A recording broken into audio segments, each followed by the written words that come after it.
ചിത്രത്തിലേക്ക് എല്ലാവർക്കും സ്വാഗതം. IPL RCBയും ഡൽഹി ക്യാപിറ്റൽസുമായ മത്സരം. ഇത് രണ്ടുപേരും രണ്ടാമത്തെ മത്സരത്തിലാണ് ഏറ്റുമുട്ടുന്നത്. ഇതിനുമുമ്പ് കളിച്ച മത്സരത്തിൽ ഡൽഹി വിജയിച്ചിട്ടുണ്ട്. ആ മത്സരം നമ്മൾ കണ്ടുവരിക്കും. ഒരു ത്രില്ലിംഗ് പോരാട്ടത്തിൽ മില്ലറിന്റെ അവസാനത്തെ ഫിനിഷിംഗ് ഒക്കെ നമ്മൾ ഓർമ്മയുണ്ടാവും. എന്നാൽ കഴിഞ്ഞ കളി RCB വിജയിച്ചിട്ടാണ് വരുന്നതെങ്കിൽ DC ആവട്ടെ പരാജയപ്പെട്ടിട്ടാണ് വരുന്നത്. 264 റൺസ് എടുത്തിട്ട് PB കേസ് ചേസ് ചെയ്ത് പോയില്ലേ എന്ന കാര്യം കൂടി നിങ്ങൾ ഓർക്കണം.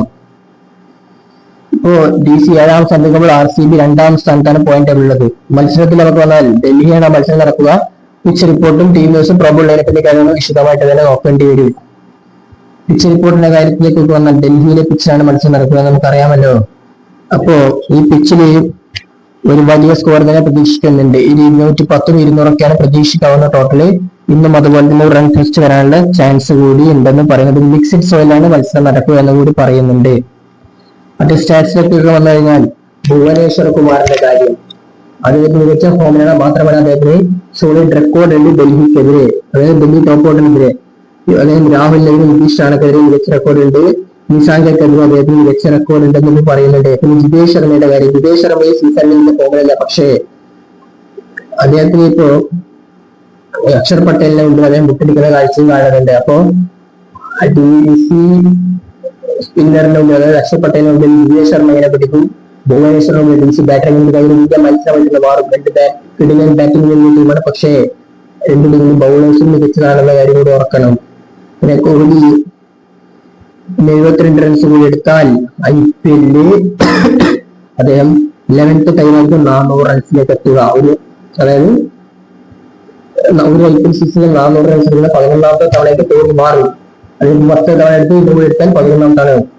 ക്ലോസസ്റ്റ് ടീമായിട്ട് അദ്ദേഹത്തിന് ഉള്ളത് 9 തവണ നേടിയ 3 താരങ്ങളുണ്ട്. ഇന്ത്യയുടെ സൂപ്പർ താരങ്ങളായ ശിഖർ ധവാനും വെസ്റ്റ് ഇൻഡീസിന്റെ സുരേഷ് റെയ്നയും ഓസ്ട്രേലിയൻ ലെജൻഡായ ഡേവിഡ് വാർണറുമാണ് 9 തവണയും പോലത്തെ 11 തവണയും മാറും.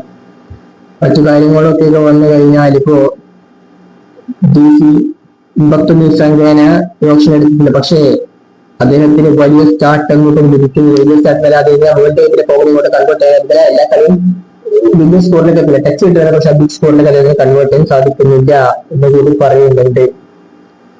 വിരാട് കോഹ്ലിന്റെ കാര്യം, ഒരു പക്ഷേ ഇന്ന് അദ്ദേഹത്തിന് പകരം അഭിഷേക് പോറലോ പൃഥ്വി ഷോയ്ക്ക് വരാനുള്ള സാധ്യത കൂടി ഉണ്ടെന്നാണ് ഇപ്പോ അറിയുന്നത്. വിരാട് കോഹ്ലിന്റെ കാര്യം, അദ്ദേഹം എല്ലാ സീസണും ബ്രില്യന്റാണ്. ഈ സീസൺ അദ്ദേഹം ബ്രില്യന്റ് കളിക്കുന്നുണ്ട്. ഇന്ന് കോഹ്ലിയും രാഹുലും എതിരാണ്. അവർ ബാറ്റിംഗ് ഉണ്ടാവും. ആരായിരിക്കും മോസ്റ്റ് റൺസ് എടുക്കുക എന്ന് കൂടി നമുക്ക് കണ്ടറിയേണ്ടി വരും. ഇത് മറ്റു കാര്യങ്ങളൊക്കെ വന്നു കഴിഞ്ഞാൽ ഇപ്പോ RCBയുടെ കാര്യം, ഇപ്പോ ഫിൽ സാൾട്ട് കഴിഞ്ഞ കളി കളിച്ചിട്ടുണ്ടായിരുന്നില്ല. പക്ഷെ ഇക്കളിയും അദ്ദേഹം കളിക്കില്ല എന്നാണ് ദിനേശ് കാർത്തിക് പറഞ്ഞത്. ഇന്നലെ ബാറ്റിംഗ് കോച്ചായിട്ടുള്ള ദിനേശ് കാർത്തിക് പറഞ്ഞ കാര്യം ഫിൽ സാൾട്ടിന് അദ്ദേഹം ഇഞ്ചറി ഉണ്ട് എന്നാണ് പറയുന്നത്. അങ്ങനെയാണെങ്കിൽ ജേക്കബ് ഡത്തിന് തന്നെ വരാനുള്ള ചാൻസ് എളുപ്പം. അദ്ദേഹത്തിന് കോഹ്ലിയുടെ ഓപ്പൺ ചെയ്യാൻ ഡത്തിൽ ഉണ്ടാകുന്ന കാര്യം ഒരു സംശയങ്ങളും വേണ്ട. മറ്റു കാര്യങ്ങൾ DCയുടെ കാര്യം, NGD കഴിഞ്ഞ കാലം നമുക്കറിയാമല്ലോ, ഹെഡ് അടിക്കുന്നുണ്ടല്ലോ. അദ്ദേഹത്തിന് ഇപ്പോൾ റിക്കവറായി വരുന്നുള്ളൂ. അദ്ദേഹം ഒരു പക്ഷേ കല്യാണത്തിന്റെ ഡൗട്ട്ഫുൾ ആണെന്ന് പറയുന്നത് റിപ്പോർട്ടാണ്. ബെസ്റ്റ് കീമർ ദി സീസൺ, അതായത് ഈ സീസണിൽ DCയുടെ ബെസ്റ്റ് കീമർ NGD നമുക്കറിയാമല്ലോ. സ്ലോ ബോൾ കൊണ്ടും യോർക്കർ കൊണ്ടും ബ്ലൈൻഡ് കൊണ്ടും ലെഗ് കൊണ്ടൊക്കെ അദ്ദേഹം പങ്കെടുത്തിട്ടുണ്ട്. പക്ഷെ അദ്ദേഹത്തിന് ഇപ്പോ കഴിഞ്ഞ കളിയിലെ ഹോസ്പിറ്റലിൽ കുഴപ്പങ്ങൾ കാഴ്ചയുണ്ടല്ലേ. അപ്പൊ അതിന് കളിക്കാനുള്ള കാഴ്ച കുറവാണ്. പക്ഷെ റൂമിൽ കെട്ടിക്കേണ്ട കാര്യം കൂടി പറയുന്നുണ്ട്. പക്ഷെ എന്നാൽ പോലും ഒരു പക്ഷെ അദ്ദേഹത്തിന് വരുന്ന ജേമിസണോ അല്ലെങ്കിൽ ദുഷ്മന്ത ചെന്നൈയിലേക്ക് അറിയാനുള്ള സാധ്യത കൂടുതലാണെന്നാണ് ഇപ്പോൾ റിപ്പോർട്ടുകൾ വരുന്നത്. ഇനിയിപ്പോ മറ്റു കാര്യങ്ങൾക്ക് ഫോം വേൾഡ് കൊല്ലം വന്നു കഴിഞ്ഞാൽ ബാംഗ്ലൂർ അവസാനം കളിച്ച 5 കളിയിൽ 5 കളിയിൽ 4 വിജയവും ഒരു പരാജയമാണെങ്കിൽ ഡൽഹി ആവട്ടെ 1 വിജയവും 4 പരാജയവുമാണ്. അതൊരു പ്രശ്നമാണ്. പക്ഷേ അതിന്റെ പോസിറ്റീവ് മികച്ച ഫോമിലാണ് കഴിഞ്ഞ കളിയിൽ 150 എടുക്കുന്ന കാഴ്ചയാണ്. പക്ഷെ 264 റൺസ് തോക്കുക എന്നൊക്കെ പറയുമ്പോൾ, പക്ഷെ അതിന് പെൻഡിങ് ഇല്ലാത്തതുകൊണ്ടോ എന്നൊക്കെ പറയുന്ന പലരുണ്ട്. പക്ഷെ ബാക്കിയുള്ള ഒരു മികച്ച പ്ലെയറല്ലേ, അവർക്ക് ബോളിംഗിൽ പ്രത്യേകിച്ച് പ്രശ്നങ്ങളുണ്ടെന്ന് ഇനി ഉണ്ട്. പക്ഷെ ബാറ്റിംഗിൽ മികച്ച ഫോമിലാണ്, മികച്ച ഫോമിലാണ്. നിസാങ്കക്കെതിരെ ഒരു പക്ഷേ പ്രതീക്ഷ വരാനുള്ള സാധ്യത കൂടുതലായിട്ട്. അങ്ങനെയൊക്കെ മികച്ച ടീം വന്നിട്ടുണ്ട്. വേണ്ടിയിട്ട് എന്ന കാര്യം കൂടി ഓർക്കണം. ഇപ്പൊ KL രാഹുൽ ആവട്ടെ, KL രാഹുൽ മികച്ച ഇന്നലെ സീസണിൽ കളിച്ചുകൊണ്ടിരിക്കുന്നത്. അദ്ദേഹത്തിന് കൃത്യമായി സ്കോറിൽ മുന്നോട്ട് പോയാൽ എതിരാളികളെ ബുദ്ധിമുട്ടുന്ന കാര്യത്തിൽ സംശയങ്ങളും വേണ്ട. നമുക്ക് അങ്ങനെയാണ് 2 ഡിഗ്രി പ്രോബബിൾ ലൈനത്തിലേക്ക് വന്നാൽ ആദ്യം ആർ സിയുടെ കാര്യത്തിലേക്ക് വരാം. ആർ സിയുടെ കാര്യത്തിൽ വിരാട് കോഹ്ലിയും ജേക്കബ് ബക്കലും ചേർന്ന് ഓപ്പൺ ചെയ്താൽ DDP നമ്പർ 3 കളിക്കും, രജേഷ് ശർമ്മ നമ്പർ 4-ലും, Rajat Patidar number 5, Tim David number 6-ലും, റൊമാൻ ഷെപ്പേർഡ് നമ്പർ 7-ൽ, കൃണാൽ പാണ്ഡ്യ നമ്പർ 8-ൽ വരുമ്പോൾ ബിബി നമ്പർ 9 വരും, നമ്പർ